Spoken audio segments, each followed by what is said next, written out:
Whoever destroys a soul destroys the world. There is much wisdom in that, Alice.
There's no time to waste.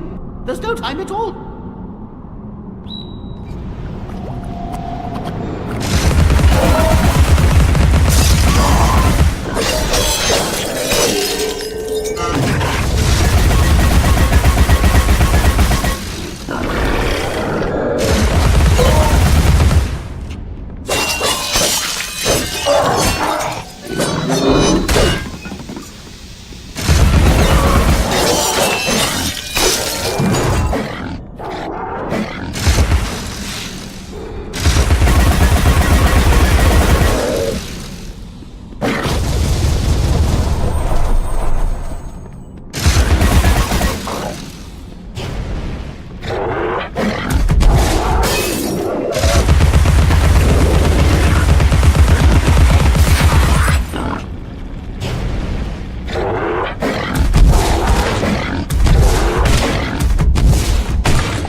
Come, Alice, don't dawdle. You've already missed the train.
Every picture tells a story. Sometimes we don't like the ending. Sometimes we don't understand it.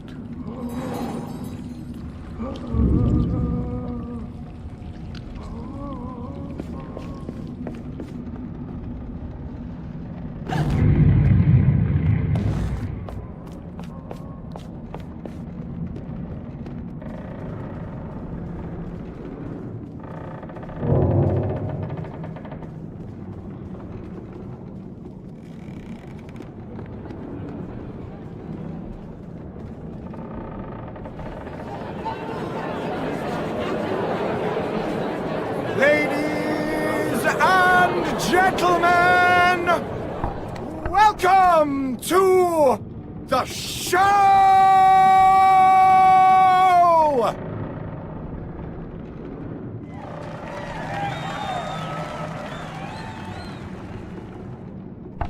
Rather bizarre show.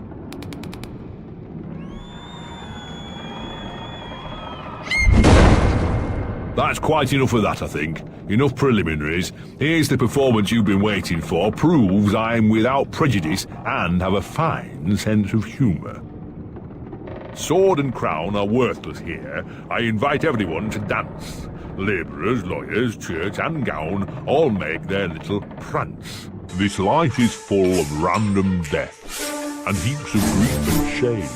So few are soothed by accident. You want someone to blame. Fire, plague, and strange disease. Drowned, murdered, or if you please, a long fall down the basement stairs. None are expected. No one cares. I often must work very hard, sweat running down my skin. After the dance, I then must rest, and the eating can begin. Time to eat.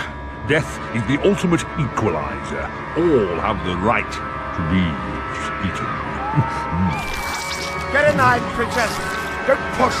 All will be served, so to speak. Wicked thing! Feasting while Wonderland is destroyed. I'm not the enemy you seek, Alice. I tried to hide this bit of Wonderland from that beast. Appeasement's never clean. We must all play our assigned roles. Are you a pawn or a queen? An idiot or a practiced fool? However this turns out, consider the prospect that you've been misled, Alice. Then ask, by whom? No! Who set that bloody train in motion?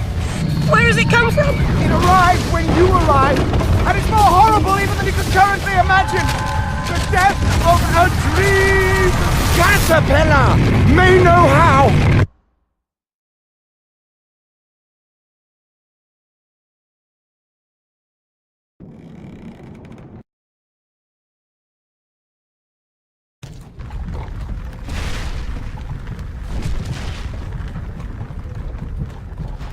What? Oh, the blood in my mouth tastes like bile. Where's the brute that hit me, Nanny? Nasty prat's out cold. Not dead, and more's the pity. What did he want? What they all want. Money didn't earn. What were you thinking, butting into that mess? You could have been killed. Nanny, my mind's in pieces. I still have terrible visions, and I need to know. About the fire. Same as always. You need to move on, Alice. So do I. Well, at least she's not spewing that asylum nonsense. My past is dead, I killed them, I should have saved them, I should have died. Her mind was in shambles. Radcliffe thought familiar faces would bring her round. After a year, he lost interest in her inheritance, greedy sod. Still, always asking his bizarre questions. Heavy dose of madness, I'd say, but honesty's never the best policy in this life. When she wasn't comatose, she gaped, eyes like pinwheels, drooled, occasionally screeched. Never uttered a sensible sound. And like the child she was, she kept her secrets close.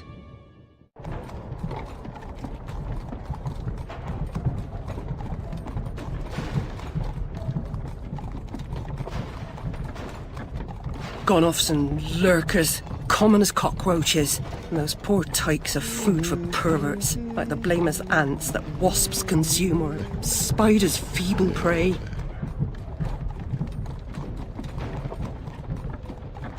You visited my room at Rutledge. What were you... recall that? Radcliffe paid me for a bit. A woman alone sometimes does what she doesn't particularly feel like doing. As you know. Nurse Whitler said you'd fallen on hard times. I'm no drunk like her. I'm hurting no one. Hooking's not a bad life.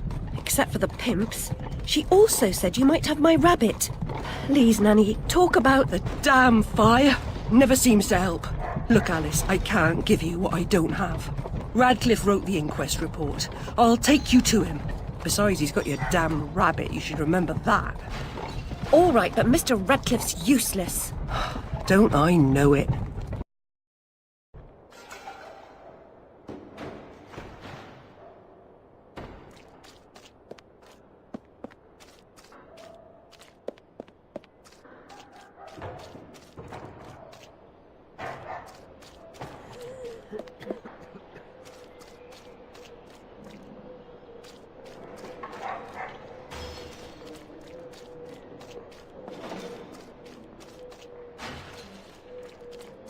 Ear to the ground, Bill.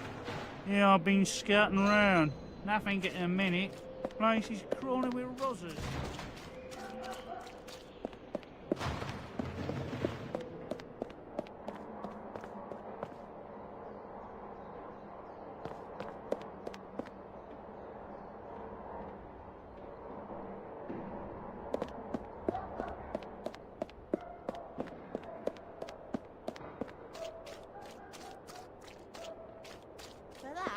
Glad to shake your hand, sir. Considering the nature of the goods on offer, it seems more than generous. You do know the way to a girl's heart, don't you? And unless...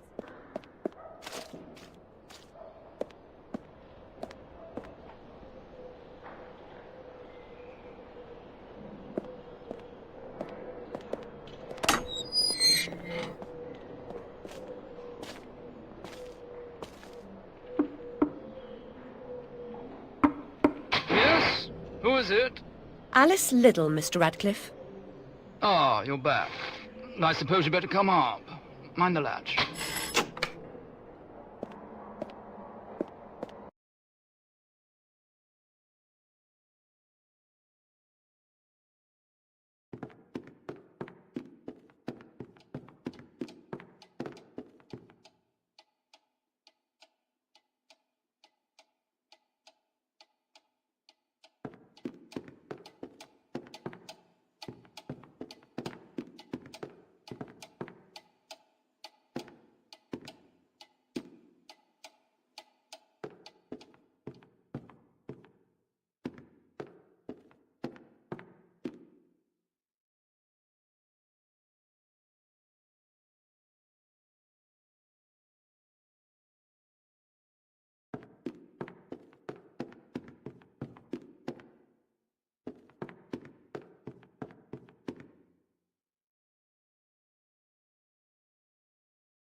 You do have my rabbit.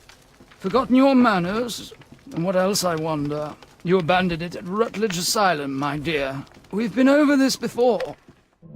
In a huff as usual, oozing with attitude and accusatory flummery, I've stolen her rabbit. Ridiculous pretext. She's here about the fire again. All the mad child wants to talk about. My report found her family dead by misadventure. She won't accept it.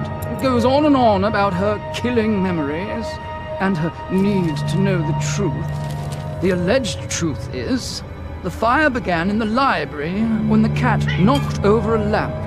The blaze trapped her parents and sister upstairs. Sister Lizzie never even unlocked her door. Died in her bed. The guilty cat always sets her off. She denies it, makes no sense, it can't be, etc. Agreed. From the outset, Alice was my candidate for the pyromaniac. The girl had a fixation with fire. I once remarked that I thought she might have had a larger role in causing the tragedy. She suffered some sort of psychotic episode. Did I rip his head off? I wanted to. What's left of my brain will explode. Is it mad to pray for better hallucinations? Perhaps I'm fated to expire right here.